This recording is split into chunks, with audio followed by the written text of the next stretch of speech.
এজন বন্ধু কি আপুনি জানেনে? বন্ধু আৰু কি? বন্ধু দুই প্ৰকাৰৰ থাকে মাই জম। এক প্ৰকাৰৰ বন্ধু তেওঁ হৈছে বিপদৰ বন্ধু, মানে প্ৰকৃত বন্ধু, আৰু দ্বিতীয় প্ৰকাৰৰ বন্ধু হৈছে এই আলাদিনৰ নিচিনা। কি কৈ আছে হা তেওঁ? কি কৈ আছে? কথা কৈ আছো মাই জম। বুজি পোৱা নাই নাজানো নেকি? মাই জম, এই আলাদিনে এনেকুৱা এখন ফটো ছ'চিয়েল মিডিয়াত শ্বেয়াৰ কৰিছে যিখন চাবলৈ মই চকু মুদিবলগীয়া হৈছে। মাই জম, সেই ফটোখন আপোনাৰ টেবুলত দিয়া হৈছে, চাই লওক।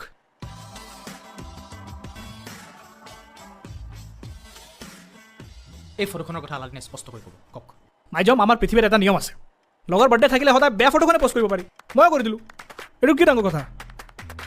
তাৰ পাছত মাই জম, তাৰ পাছত সেই ফটোখনে কিমান খলকনি তুলিলে পৃথিৱীত সেইটো আপুনি হয়তো নাজানে।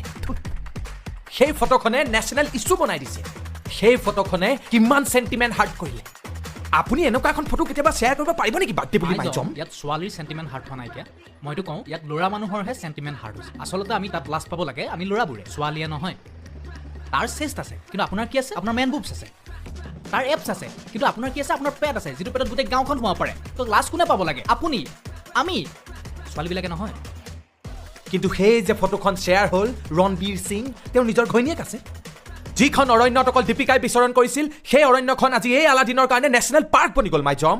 চবেই চাব বিচাৰিছে। এইটো কি পাপ নহয় মাই জম? কাইলৈ আপোনাৰ বাৰ্থডে বুলি যদি মই অকল মুকুট পিন্ধা আৰু শ্লিপাৰ পিন্ধা তলত আপোনাৰ লেঙেঠা বডি শ্বেয়াৰ কৰি দিওঁ, আপুনি সহ্য কৰিব পাৰিব মাই জম? এতিয়া আপোনালোকে 15 মিনিটৰ ব্ৰেক ল'ব পাৰে। মোৰ কাম কেইটামান আছে, মানে 3টা মতা মানুহে নিজৰ ঘৈণীয়েকক ফাঁকি মাৰি বেংককলৈ গৈছে নৰ্থ ইষ্ট ফেষ্টিভেল চাবলৈ। সেইকেইটাকো আকৌ ধৰি আনিব লাগে, চুলিত ধৰি চুচৰাই আনিম। বৰ্তমান মই যাওঁ।